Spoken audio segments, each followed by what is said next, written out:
하나님의 말씀 같이 보시겠습니다. 하나님의 말씀은 시편 78편 56절에서 72절까지의 말씀입니다. 시편 78편 56절에서 72절까지의 말씀입니다. 제가 가지고 있는 성경으로 구약 861쪽입니다. 시편 78편 56절에서 72절까지의 말씀인데요. 오늘은 65절에서 72절까지 같이 말씀을 보시겠습니다. 저 한 절, 여러분들 한 절 번갈아 교독하고 마지막은 같이 읽도록 하겠습니다. 65절입니다. 그때에 주께서 잠에서 깨어난 것처럼 포도주를 마시고 고함치는 용사처럼 일어나사 그의 대적들을 저 물리쳐서 영원히 그들에게 또 요셉의 장막을 버리시며 에브라임 지파를 택하지 아니하시고 유다 지파와 그가 사랑하시는 시온산을 택하시며 그의 성소를 산의 높음같이 영원히 두신 땅같이 지으셨도다.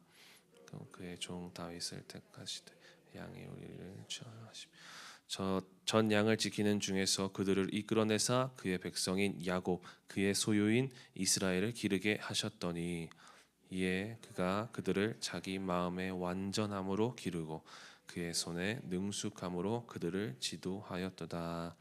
아멘. 오늘은 78편 56절에서 72절 말씀을 가지고 머물지 않는 은혜라는 제목으로 함께 말씀을 나누겠습니다. 오늘 본문은 사사시대의 내용을 담고 있습니다. 이스라엘 백성들이 출애굽하고 40년간 방황하며 출애굽 2세대만 가나안 땅에 들어갔습니다. 출애굽 2세대는 가나안 땅에 들어가면서 하나님 앞에 하나님 말씀대로 하나님 뜻대로 살겠다 결단하고 그렇게 살아갔습니다. 그런데 문제가 생겼습니다. 이들의 신앙이 제대로 전수되지 않아서 사사시대에 반복되는 그 죄의 굴레에 빠지게 된 것입니다. 이들은 하나님의 일하심을 전혀 기억하지 못하고 그 후손들은 그 은혜를 잊으며 살아갔습니다. 그 결과 오늘 본문의 내용까지 오게 된 것입니다. 57절 말씀에 보니까 그들의 조상들 같이 배반하고 거짓을 행하여 속이는 활같이 빗나가서 무슨 말씀이냐면 이들은 그들의 조상들처럼 똑같이 하나님 앞에 우상 숭배하였다라는 것입니다. 하나님만을 섬겨야 하는 백성들이 하나님을 떠나 우상을 숭배하였던 것입니다. 그 결과 어떻게 되어집니까? 58절에 하나님께서 진노하셨습니다. 59절에 하나님께서 그들을 크게 미워하셨습니다. 그리고 60절에 결국 실로의 성막에서 하나님의 임재가 떠나게 되었습니다. 더 이상 하나님께서 그들과 함께하지 않으셨습니다. 여러분 마음에 하나님 두기를 싫어하고 우상을 사랑한다면 어쩌면 더 이상 하나님이 우리의 마음과 삶 가운데 함께 하시지 못할 수도 있다라는 사실을 우리가 꼭 기억해야 합니다. 이들에게 또 한 가지 문제가 있었죠. 61절 62절에 보니까 이스라엘 백성들은 이 전쟁에 나갈 때 언약궤를 메고 나가게 되면 그 언약궤가 하나님의 임재를 상징하기 때문에 반드시 승리하게 된다라고 생각하고 있었습니다. 그러면서 기세가 등등했었죠.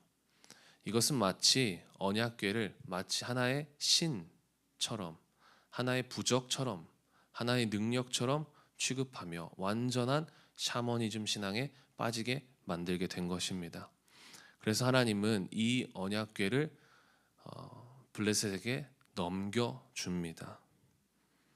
사무엘상 4장의 이야기인데 여기서 엘리 제사장 두 아들 홈니와 비느하스가 이 언약궤를 들고 블레셋과 싸우러 갔을 때 거기서 언약궤도 빼앗기고 그들도 전사하게 되어집니다.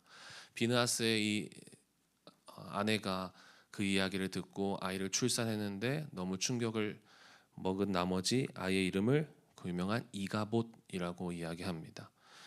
이가봇의 뜻이 무엇입니까? 하나님의 영광이 떠났다. 하나님의 임재가 떠났다. 더 이상 하나님이 함께하지 않으신다라는 고백입니다. 더 이상 하나님이 함께하지 않으시니까 어떻게 되어집니까? 63절 64절 말씀에 보니까 젊은 군사들이 다 죽어나갑니다.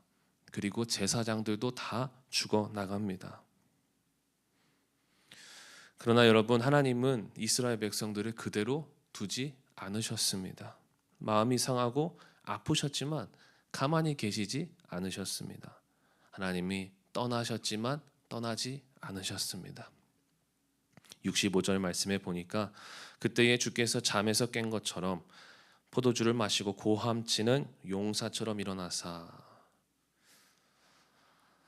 하나님께서 용사처럼 그들 가운데 다시 일어나셨습니다. 67절 68절 말씀에 보니까 하나님은 에브라임과 실로 하나님의 임재를 상징했죠.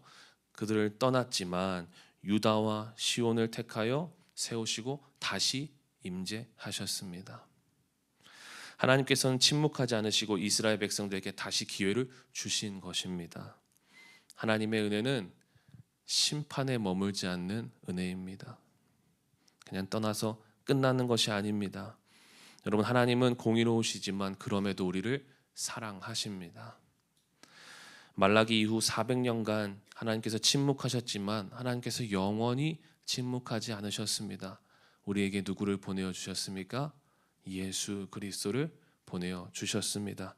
그 침묵을 깨시고 예수님을 우리 가운데 보내어 주신 것입니다. 그러면 하나님께서 왜 예수님을 택하셨습니까? 왜 침묵을 깨시고 예수님을 우리들에게 보내어 주셨습니까? 오늘 말씀 70절 말씀에 보니까 하나님께서 다시 이스라엘 백성들의 기회를 주시기 위해 다윗을 택하셨습니다. 그 택한 다윗이 어떤 사람인지 그 이유가 72절에 나와 있는데, 다윗이 이런 사람이었습니다. 마음의 완전함으로, 다윗은 마음의 완전함으로 이스라엘을 다스렸던 사람입니다. 이 마음의 완전함이란 뜻은 흠없이 하나님의 뜻대로 순종한 사람, 흠이 없다, 거룩하다라는 뜻입니다.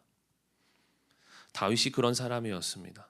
이처럼 우리 예수님께서 마치 다윗처럼 흠없는 어린 양으로 제물이 되셔서 우리를 위해 이 땅에 오셨습니다.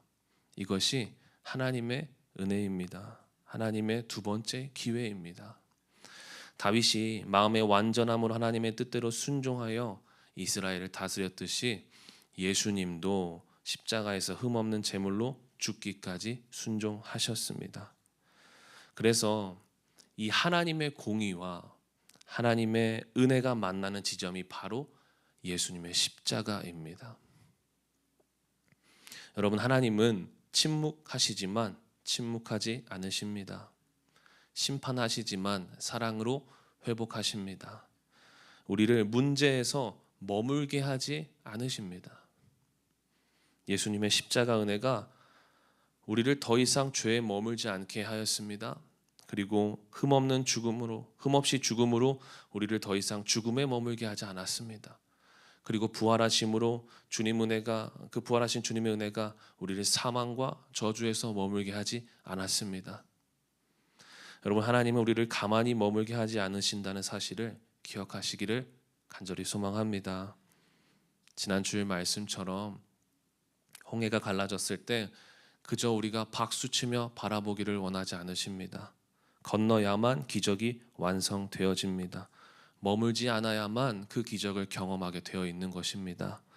마찬가지로 하나님의 일하심은 머물지 않고 건너는 자의 것입니다. 여러분, 하나님은 우리가 여전한 문제에서 머물지 않길 바라십니다. 혹 우리 안에 세워진 우상들로 인해 하나님의 영광을 빼앗기고 하나님의 임재를 빼앗겼다면 거기서 머물지 마시고 다시 한번 우리들에게 기회를 주시는 그 하나님 앞에 믿음으로 더 엎드리며 치유되고 회복되고 변화되어지기를 간절히 바랍니다. 이 아침을 깨우며 기도하며 하나님의 영광과 임재를 구하여서 인도하시는 주님과 함께 하시기를, 그 주님을 경험하시기를 간절히 소망합니다. 기도하겠습니다. 주님, 감사합니다. 오늘도 우리에게 하나님의 생명의 말씀을 주시고 깨닫게 하심에 감사합니다.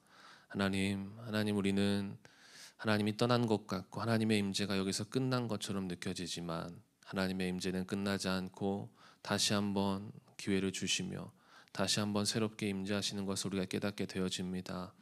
하나님은 머물지 않으시고 다시 한번 우리에게 은혜를 베푸시는 분이시니 우리도 머물지 않고 다시금 우리에게 은혜를 베푸시는 주님께 매달리게 하시고 믿음으로 한 걸음을 더 내디딜 수 있도록 도와주시옵소서. 우리에게 머물지 않는 은혜이신 예수 그리스도를 보내어 주시며 살리신 것처럼 우리도 머물지 않는 그 은혜 안에서 살아남고 회복과 치유와 놀라운 하나님의 기적을 경험하며 살아가는 그러한 삶이 되게 하여 주옵소서.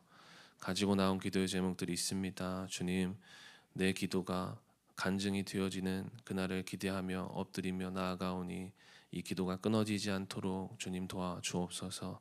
예수님의 이름으로 기도하였습니다. 아멘. 자,